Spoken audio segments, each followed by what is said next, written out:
صلیبیوں کے بحری بیڑے اور افواج کو بحیرہ روم میں غرق کر کے صلاح الدین ایوبی ابھی مصر کے ساحلی علاقے میں ہی موجود تھا۔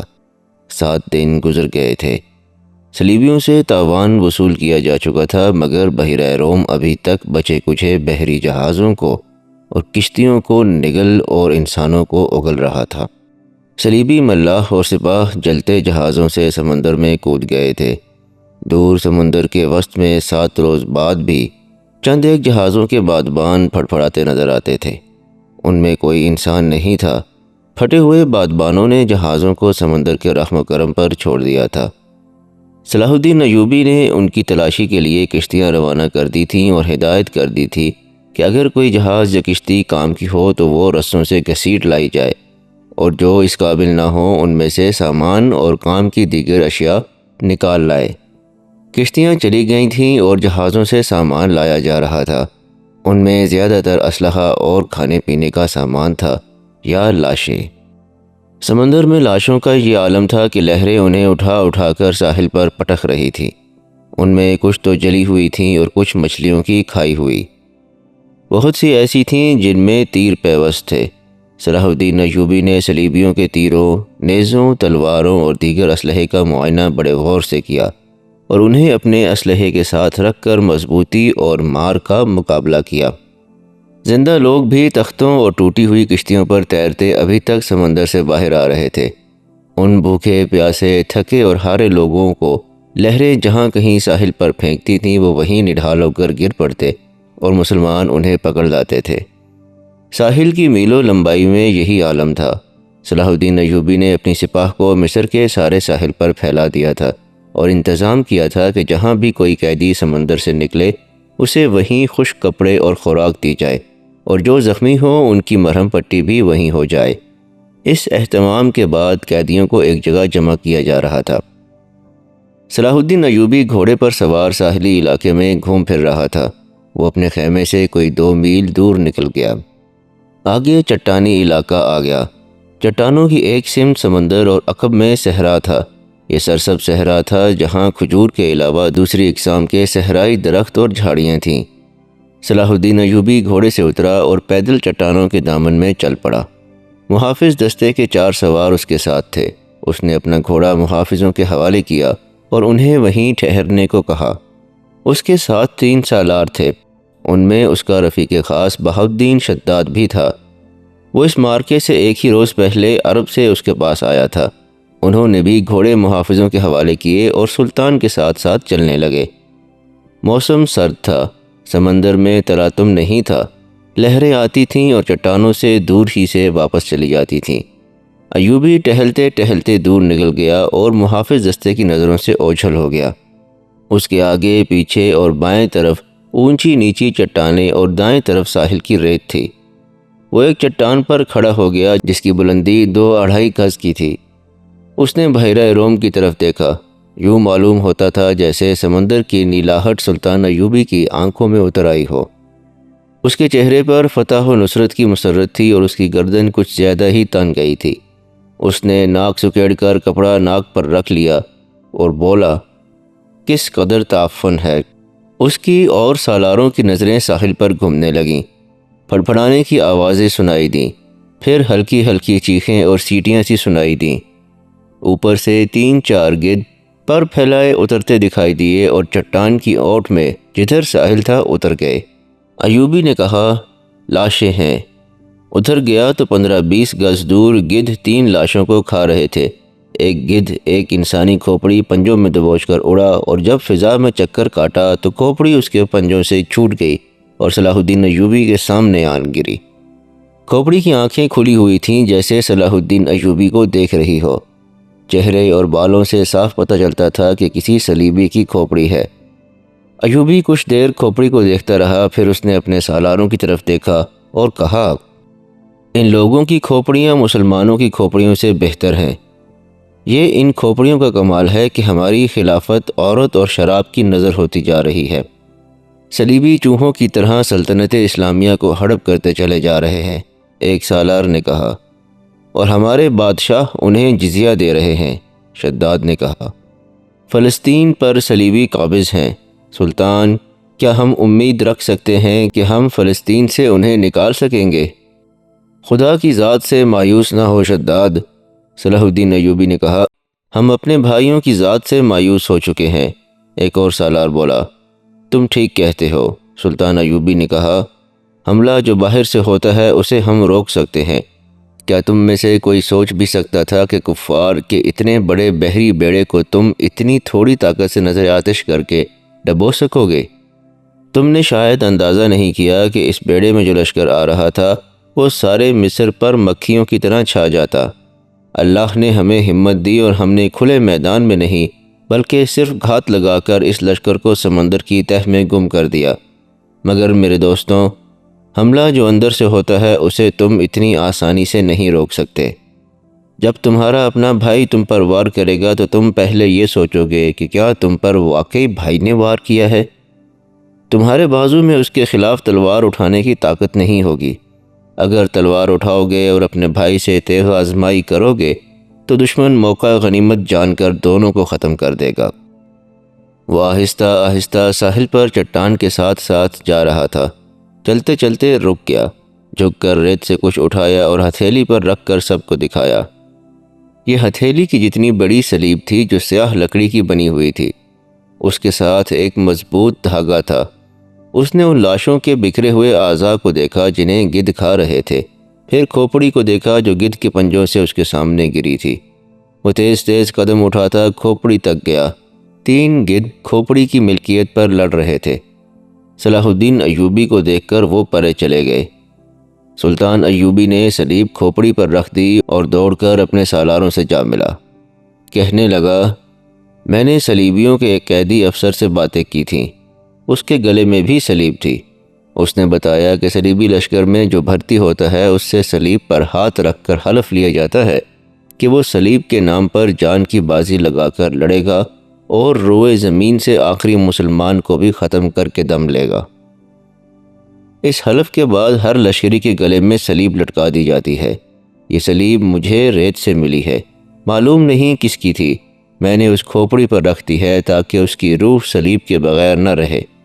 اس نے سلیب کی خاطر جان دی ہے، سپاہی کو سپاہی کے حلف کا احترام کرنا چاہیے۔ سلطان، شداد نے کہا، یہ تو آپ کو معلوم ہے کہ سلیبی یروشلم کے مسلمان باشندوں کا کتنا کچھ احترام کر رہے ہیں۔ وہاں سے مسلمان بیوی بچوں کو ساتھ لے کر بھاگ رہے ہیں۔ ہماری بیٹیوں کی آبرو لوٹی جا رہی ہے۔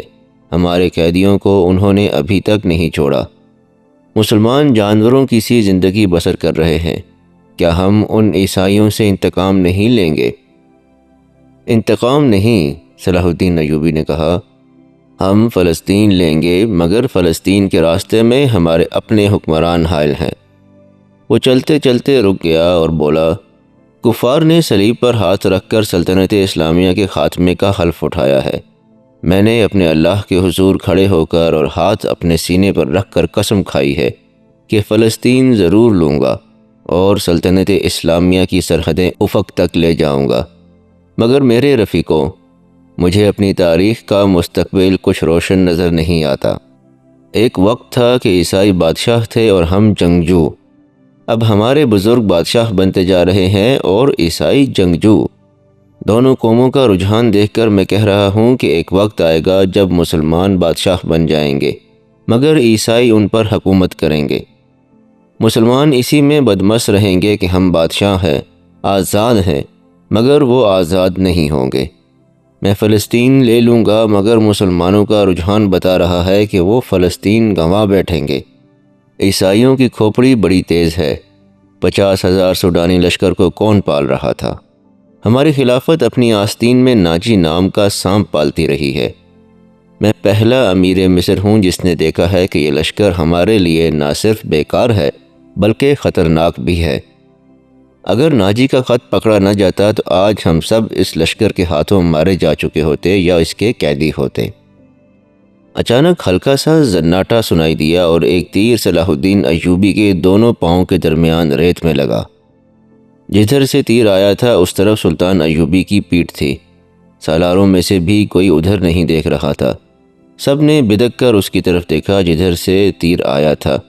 ادھر نوکیلی چٹانیں تھیں، تینوں سالار اور صلاح الدین ایوبی دوڑ کر ایک ایسی چٹان کی اوٹ میں ہو گئے جو دیوار کی طرح عمودی تھی۔ انہیں توقع تھی کہ اور بھی تیر آئیں گے۔ تیروں کے سامنے میدان میں کھڑے رہنا کوئی بہادری نہیں تھی۔ شداد نے منہ میں انگلیاں رکھ کر زور سے سیٹی بجائی۔ محافظ دستہ پا برکاب تھا۔ ان کے گھوڑوں کے سر پر ٹاپو سنائی دیے۔ اس کے ساتھ ہی تینوں سالار اس طرف دوڑ پڑے جس طرف سے تیر آیا تھا۔ وہ بکھر کر چٹانوں پر چڑھ گئے۔ چٹانیں زیادہ اونچی نہیں تھیں۔ صلاح الدین ایوبی بھی ان کے پیچھے گیا۔ ایک سالار نے اسے دیکھ لیا اور کہا، سلطان آپ سامنے نہ آئیں، مگر سلطان ایوبی رکا نہیں۔ محافظ پہنچ گئے۔ صلاح الدین ایوبی نے انہیں کہا، ہمارے گھوڑے یہیں چھوڑ دو اور چٹانوں کے پیچھے جاؤ۔ ادھر سے ایک تیر آیا ہے، جو کوئی نظر آئے اسے پکڑ لاؤ۔ سلطان ایوبی چٹان کے اوپر گیا تو اسے اونچی نیچی چٹانیں دور دور تک پھیلی ہوئی نظر آئیں۔ وہ اپنے سالاروں کو ساتھ لیے پچھلی طرف اتر گیا اور ہر طرف گھوم پھر کر اور چٹانوں پر چڑھ کر دیکھا۔ کسی انسان کا نشان تک نظر نہ آیا۔ محافظ چٹانی علاقے کے اندر، اوپر اور ادھر ادھر گھوڑے دوڑا رہے تھے۔ صلاح الدین ایوبی نیچے اتر کر وہاں گیا جہاں ریت میں تیر گڑھا ہوا تھا۔ اس نے اپنے رفیقوں کو بلایا اور تیر پر ہاتھ مارا۔ تیر گر پڑا۔ سلطان ایوبی نے کہا، دور سے آیا ہے اس لیے پاؤں میں لگا ہے، ورنہ گردن یا پیٹھ میں لگتا۔ ریت میں بھی زیادہ نہیں اترا۔ اس نے تیر اٹھا کر دیکھا اور کہا، صلیبیوں کا ہے، حشیشین کا نہیں۔ سلطان کی جان خطرے میں ہے، ایک سالار نے کہا، اور ہمیشہ خطرے میں رہے گی۔ سلطان ایوبی نے ہنس کر کہا، میں بحیرہ روم میں کفار کی وہ کشتیاں دیکھنے نکلا تھا جو ملاحوں کے بغیر ڈول رہی ہیں، مگر میرے عزیز دوستوں، کبھی نہ سمجھنا کہ صلیبیوں کی کشتی ڈول رہی ہے۔ وہ پھر آئیں گے، گھٹاؤں کی طرح گرجتے آئیں گے اور برسیں گے بھی، لیکن وہ زمین کے نیچے سے اور پیٹھ کے پیچھے سے بھی وار کریں گے۔ ہمیں اب صلیبیوں سے ایسی جنگ لڑنی ہے جو صرف فوجیں نہیں لڑیں گی۔ میں جنگی تربیت میں ایک اضافہ کر رہا ہوں۔ یہ فن حرب و ضرب کا نیا باب ہے۔ اسے جاسوسوں کی جنگ کہتے ہیں۔ سلطان صلاح الدین ایوبی تیر ہاتھ میں لیے گھوڑے پر سوار ہو گیا اور اپنے کیمپ کی طرف چل پڑا۔ اس کے سالار بھی گھوڑوں پر سوار ہو گئے۔ ان میں سے ایک نے سلطان کے دائیں طرف اپنا گھوڑا کر دیا، ایک نے بائیں کو، اور ایک نے اپنا گھوڑا اس کے بالکل پیچھے اور قریب رکھا تاکہ کسی بھی طرف سے تیر آئے تو سلطان صلاح الدین ایوبی تک نہ پہنچ سکے۔ صلاح الدین ایوبی نے اس تیر پر ذرا سی بھی پریشانی کا اظہار نہ کیا جو کسی نے اسے قتل کرنے کے لیے چلایا تھا۔ اپنے رفیق سالاروں کو اپنے خیمے میں بٹھائے ہوئے وہ بتا رہا تھا کہ جاسوس اور شبخون مارنے والے دستے کس قدر نقصان کرتے ہیں۔ وہ کہہ رہا تھا، میں علی بن سفیان کو ایک ہدایت دے چکا ہوں، لیکن اس پر عمل درآمد نہیں ہو سکا، کیونکہ فوراً ہی مجھے اس حملے کی خبر ملی اور عمل درآمد دھرا رہ گیا۔ تم سب فوری طور پر یوں کرو کہ اپنے سپاہیوں اور ان کے عہدیداروں میں سے ایسے افراد منتخب کرو جو دماغی اور جسمانی لحاظ سے مضبوط اور صحت مند ہوں، باریک بین، دور اندیش، قوت فیصلہ رکھنے والے جانباز قسم کے آدمی چنو۔ میں نے علی کو ایسے آدمیوں کی جو صفات بتائی تھیں وہ سب سن لو۔ ان میں اونٹ کی مانند زیادہ سے زیادہ دن بھوک اور پیاس برداشت کرنے کی قوت ہو، چیتے کی طرح جھپٹنا جانتے ہوں، عقاب کی طرح ان کی نظریں تیز ہوں، خرگوش اور ہرن کی طرح دوڑ سکتے ہوں، مسلح دشمن سے ہتھیار کے بغیر بھی لڑ سکیں۔ ان میں شراب اور کسی دوسری نشہ آور چیز کی عادت نہ ہو، کسی لالچ میں نہ آئیں۔ عورت کتنی ہی حسین مل جائے اور زر و جواہرات کے انبار ان کے قدموں میں لگا دیے جائیں، وہ اپنی نظر اپنے فرض پر رکھیں۔ اپنے دوستوں اور ان کے کمانداروں کو خاص طور پر ذہن نشین کروائیں کہ عیسائی بڑی ہی خوبصورت اور جوان لڑکیوں کو جاسوسی کے لیے اور فوجوں میں بے اطمینانی پھیلانے کے لیے اور عسکریوں کو جذبے کے لحاظ سے بیکار کرنے کے لیے استعمال کر رہے ہیں۔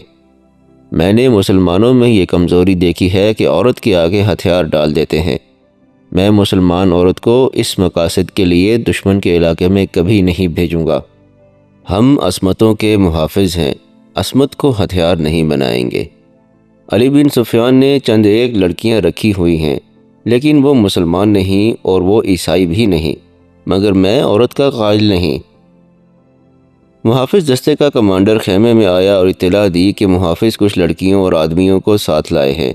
سلطان ایوبی باہر نکلا، اس کے تینوں سالار بھی اس کے ساتھ تھے۔ باہر 5 آدمی کھڑے تھے جن کے لمبے چوغے، دستاریں اور ڈیل ڈول بتا رہی تھی کہ تاجر ہیں اور سفر میں ہیں۔ ان کے ساتھ 7 لڑکیاں تھیں، 7 جوان تھیں اور ایک سے ایک بڑھ کر خوبصورت۔ ان محافظوں میں سے ایک نے، جو سلطان پر تیر چلانے والی کی تلاش میں گئے تھے، بتایا کہ انہوں نے تمام علاقہ چھان مارا لیکن انہیں کوئی آدمی نظر نہیں آیا۔ دور پیچھے گئے تو یہ لوگ 3 اونٹوں کے ساتھ ڈیرا ڈالے ہوئے تھے۔ کیا ان کی تلاشی لی ہے؟ ایک سالار نے پوچھا۔ جی لی ہے، محافظ نے جواب دیا۔ یہ کہتے ہیں کہ تاجر ہیں، ان کا سارا سامان کھلوا کر دیکھا ہے، جامع تلاشی بھی لی ہے، ان کے پاس ان خنجروں کے سوا اور کوئی ہتھیار نہیں۔ اس نے 5 خنجر سلطان ایوبی کے قدموں میں رکھ دیے۔ ہم مراکش کے تاجر ہیں، ایک تاجر نے کہا، سکندریہ تک جائیں گے۔ 2 روز گزرے، ہمارا قیام یہاں سے 10 کوس پیچھے تھا۔ پرسوں شام یہ لڑکیاں ہمارے پاس آئیں، ان کے کپڑے بھیگے ہوئے تھے۔ انہوں نے بتایا کہ یہ سسلی کی رہنے والی ہیں۔ انہیں عیسائی فوج کا ایک کماندار گھروں سے پکڑ کر ساتھ لے آیا اور ایک بحری جہاز میں سوار کیا۔ ان کے ماں باپ غریب ہیں۔ یہ کہتی ہیں کہ بے شمار جہاز اور کشتیاں چل پڑیں۔ لڑکیوں والے جہاز میں چند اور کماندار قسم کے آدمی تھے اور ان کی فوج بھی تھی۔ وہ سب ان لڑکیوں کے ساتھ شراب پی کر عیش و عشرت کرتے رہے۔ اس ساحل کے قریب آئے تو جہازوں پر آگ کے گولے گرنے لگے۔ تمام لوگ جہازوں سے سمندر میں کودنے لگے۔ ان لڑکیوں کو انہوں نے ایک کشتی میں بٹھا کر جہاز سے سمندر میں اتار دیا۔ یہ بتاتی ہیں کہ انہیں کشتی چلانی نہیں آتی تھی۔ کشتی سمندر میں ڈولتی اور بھٹکتی رہی۔ پھر ایک روز خود ہی ساحل سے آ لگی۔ ہمارا قیام ساحل کے ساتھ تھا۔ یہ ہمارے پاس آ گئیں۔ بہت ہی بری حالت میں تھیں۔ ہم نے انہیں پناہ میں لے لیا۔ انہیں ہم دھتکار تو نہیں سکتے تھے۔ ہمیں کچھ سمجھ نہیں آ رہی تھی کہ ان کا کیا کریں۔ پچھلے پڑاؤ سے یہاں تک انہیں ساتھ لائے ہیں۔ پھر یہ سوار آ گئے اور ہمارے سامان کی تلاشی لینے لگے۔ ہم نے ان سے تلاشی کی وجہ پوچھی تو انہوں نے بتایا کہ سلطان صلاح الدین ایوبی امیر مصر کا حکم ہے۔ ہم نے ان کی منت سماجت کی کہ ہمیں اپنے سلطان کے حضور لے چلو۔ ہم عرض کریں گے کہ ان لڑکیوں کو اپنی پناہ میں لے لے۔ ہم سفر میں ہیں، انہیں کہاں کہاں لیے پھریں گے۔ لڑکیوں سے پوچھا تو وہ سسلی کی زبان بول رہی تھیں۔ وہ ڈری ڈری سی لگتی تھیں۔ ان میں سے 2-3 اکٹھی ہی بولنے لگیں۔ صلاح الدین ایوبی نے تاجروں سے پوچھا کہ ان کی زبان کون سمجھتا ہے؟ ایک نے بتایا کہ صرف میں سمجھتا ہوں۔ یہ التجا کر رہی ہے کہ سلطان انہیں پناہ میں لے لے۔ کہتی ہیں کہ ہم تاجروں کے قافلے کے ساتھ نہیں جائیں گی، کہیں ایسا نہ ہو کہ راستے میں ڈاکو ہمیں اٹھا کر لے جائیں۔ ادھر جنگ بھی ہو رہی ہے، ہر طرف عیسائیوں اور مسلمانوں کے سپاہی بھاگتے دوڑتے پھر رہے ہیں۔ ہمیں سپاہیوں سے بہت ڈر آتا ہے۔ ہمیں جب گھروں سے اٹھایا گیا تھا تو ہم سب کنواری تھیں۔ ان فوجیوں نے بحری جہاز میں ہمیں طوائفیں بنائے رکھا۔ ایک لڑکی نے کچھ کہا تو اس کی زبان جاننے والے تاجر نے سلطان ایوبی سے کہا، یہ کہتی ہے کہ ہمیں مسلمانوں کے بادشاہ تک پہنچا دو، ہو سکتا ہے اس کے دل میں رحم آ جائے۔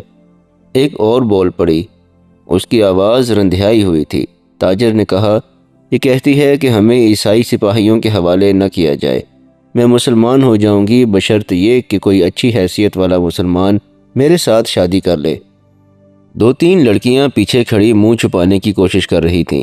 ان کے چہروں پر گھبراہٹ تھی، بات کرتے شرماتی یہ ڈرتی تھیں۔ صلاح الدین ایوبی نے تاجر سے کہا، انہیں کہو کہ یہ عیسائیوں کے پاس نہیں جانا چاہتی تو ہم انہیں اسلام قبول کرنے پر مجبور نہیں کر سکتے۔ یہ لڑکی جو کہہ رہی ہے کہ مسلمان ہو جائے گی بشرط یہ کہ کوئی مسلمان اس کے ساتھ شادی کر لے، اسے کہو کہ میں اس کی پیشکش قبول نہیں کر سکتا۔ یہ خوف اور مجبوری کے عالم میں اسلام قبول کرنا چاہتی ہے۔ انہیں بتاؤ کہ انہیں مجھ پر اعتماد ہے تو میں انہیں اسلام کی بیٹیوں کی طرح پناہ میں لیتا ہوں۔ اپنے دارالحکومت میں جا کر یہ انتظام کر دوں گا کہ انہیں عیسائی راہبوں یا کسی پادری کے پاس بھجوا دوں۔ پادری یروشلم میں ہوں گے۔ دوسری صورت یہ ہے کہ جب عیسائی قیدیوں کو آزاد کیا جائے گا تو میں کوشش کروں گا کہ ان کی شادیاں قابل اعتماد اور اچھی حیثیت کے قیدیوں کے ساتھ کر دوں۔ انہیں یہ بھی بتا دو کہ کسی مسلمان کو ان سے ملنے کی اجازت نہیں ہوگی اور نہ انہیں اجازت ہوگی کہ کسی مسلمان سے ملیں۔ ان کی ضروریات اور عزت کا خیال رکھا جائے گا۔ تاجر نے لڑکیوں کو ان کی زبان میں سلطان ایوبی کی ساری باتیں بتائیں تو ان کے چہروں پر رونق آ گئی۔ وہ ان شرائط پر رضامند ہو گئیں۔ تاجر شکریہ ادا کر کے چلے گئے۔ صلاح الدین ایوبی نے لڑکیوں کے لیے الگ خیمہ لگانے اور خیمے کے باہر ہر وقت ایک سنتری موجود رہنے کا حکم دیا۔ وہ خیمے کی جگہ بتانے ہی لگا تھا کہ 6 صلیبی سلطان ایوبی کے سامنے لائے گئے۔ وہ بہت ہی بری حالت میں تھے۔ ان کے کپڑے بھیگے ہوئے تھے، کپڑوں پر خون بھی تھا اور ریت بھی۔ ان کے چہرے لاشوں کی مانند تھے۔ ان کے متعلق بتایا گیا کہ 1.5-2 میل دور ساحل پر بے سدھ پڑے تھے۔ وہ ٹوٹی ہوئی کشتی پر تیر رہے تھے۔ ایک دن کشتی پانی بھر جانے سے ڈوب گئی۔ یہ سب تیر کر ساحل تک پہنچے۔ کشتی میں 22 آدمی سوار ہوئے تھے، جن میں سے صرف یہ 6 زندہ بچے۔ ان سے چلا نہیں جاتا تھا۔ یہ صلیبی لشکر کے سپاہی تھے۔ وہ دھڑام سے بیٹھ گئے۔ ان میں سے ایک اپنے چہرے مہرے سے لگتا تھا کہ معمولی سپاہی نہیں ہے۔ وہ کراہ رہا تھا۔ اس کے کپڑوں پر خون کا ایک دھبا بھی نہ تھا، مگر زخمیوں سے زیادہ تکلیف میں معلوم ہوتا تھا۔ اس نے 7 لڑکیوں کو غور سے دیکھا اور پھر کراہنے لگا۔ یہ صلاح الدین ایوبی کا حکم تھا کہ ہر ایک قیدی اسے دکھایا جائے۔ چونکہ قیدی ابھی تک سمندر سے بچ بچ کر نکل رہے تھے، اس لیے ہر ایک قیدی سلطان ایوبی کے سامنے لایا جاتا تھا۔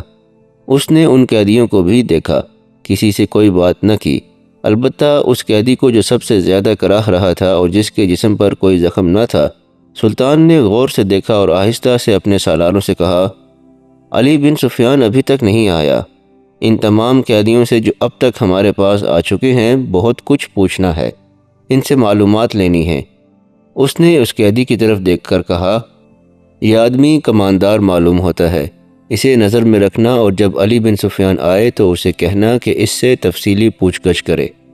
معلوم ہوتا ہے کہ اسے اندر کی چوٹیں آئی ہیں، شاید پسلیاں ٹوٹی ہیں۔ انہیں فوراً زخمی قیدیوں کے خیمے میں پہنچا دو، انہیں کھلاؤ پلاؤ اور ان کی مرہم پٹی کرو۔ قیدیوں کو اس طرف لے جایا گیا جس طرف زخمی قیدیوں کے خیمے تھے۔ لڑکیاں انہیں جاتا دیکھتی رہیں، پھر ان لڑکیوں کو بھی لے گئے۔ یہاں پر اس قسط کا اختتام ہوتا ہے۔